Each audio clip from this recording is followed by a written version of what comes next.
বাংলার ইতিহাসের পাতায় ছড়িয়ে আছে অসংখ্য জমিদার বাড়ির গল্প। কালের সাক্ষী হয়ে আজও দাঁড়িয়ে আছে কিছু পুরাতন দালান, কিছু ভাঙা দেওয়াল, যেগুলো যেন নীরবে বলে যায় হারিয়ে যাওয়ার এক রাজকীয় অতীতের কথা।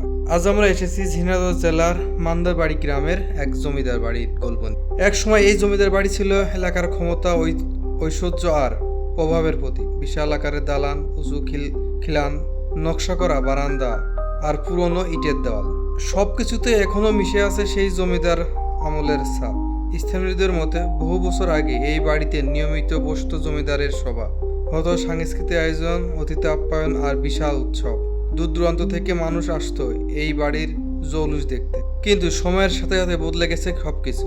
যেন অট্টালিকা এক সময় আলো ঝলমল করত, আজ তার অনেক অংশ পরিণত হয়েছে ধ্বংসস্তূপে। তবুও ইতিহাস প্রেমীদের কাছে এটি এখনো এক রহস্যময় আকর্ষণ। এই বাড়ির দেয়ালগুলোর জন্য এখনো বহন করে শত শত বছরের গল্প। কোথাও হয়তো লুকিয়ে আছে জমিদার পরিবারে হাসি কান্না, আবার কোথাও জমে আছে ইতিহাসের নীরবতা। বর্তমানে মান্দার বাড়ি জমিদার বাড়ি স্থানীয় দর্শনার্থী ও ইতিহাস প্রেমীদের কাছে একটি পরিচিত স্থান। অনেকে এখানে আসে ছবি তুলতে, ভিডিও করতে আর হারিয়ে যাওয়া বাংলার ঐতিহ্যের কাছ থেকে অনুভব করতে। আপনি যদি ইতিহাস ভালোবাসেন, পুরনো স্থাপনার রহস্য অনুভব করতে চান, তাহলে ঝিনাইদহ মান্দারবাড়িয়া জমিদার বাড়িতে হতে পারে আপনার পরবর্তী গন্তব্য। এই ভিডিওটি ভালো লাগলে অবশ্যই লাইক, কমেন্ট, শেয়ার করবেন।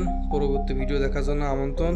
ফেসবুক থেকে দেখে থাকলে অবশ্যই ফেসবুক পেজটি ফলো করে রাখবেন। ইউটিউব থেকে দেখে থাকলে অবশ্যই চ্যানেলটি সাবস্ক্রাইব করে পাশে থাকা বেল আইকন বাটনটি ক্লিক করে রাখবেন। দেখা হবে অন্য কোনো ভিডিওতে, অন্য জায়গায়। আর একটি বিষয়, আপনারা কে কোথা থেকে দেখছেন অবশ্যই ভিডিও কমেন্টে জানাবেন।